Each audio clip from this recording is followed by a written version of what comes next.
Hi guys, welcome. Today we'll be looking at how we can get an NOC issued by the RTO cancelled.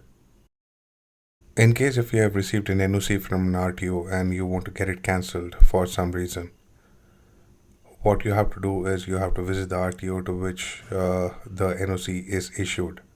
Say for example, if you are moving your vehicle from Bangalore to Mumbai and have received the NOC from Bangalore RTO, then you have to visit the RTO in Mumbai. At the Mumbai RTO, you have to submit an application for issuance of NUC, that is a non-utilization certificate of the NOC. The application should mention your vehicle registration number, the RTO to which the NOC is issued, the NOC number, and the reason for issuance of NUC.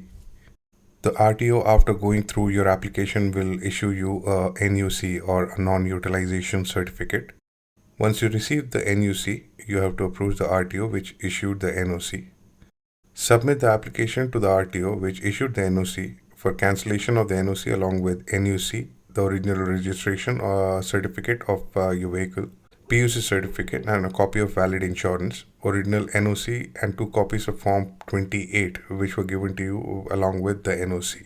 You may also need to submit an affidavit stating the reason for cancellation of NOC and a declaration stating that the vehicle was not used for any illegal activities.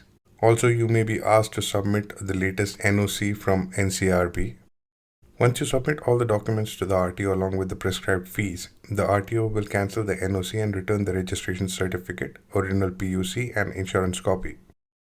You can now go to www.parivahan.gov.in and check your vehicle details by selecting the state and mentioning the registration number of your vehicle. This is the process for cancellation of NOC issued by the RTO.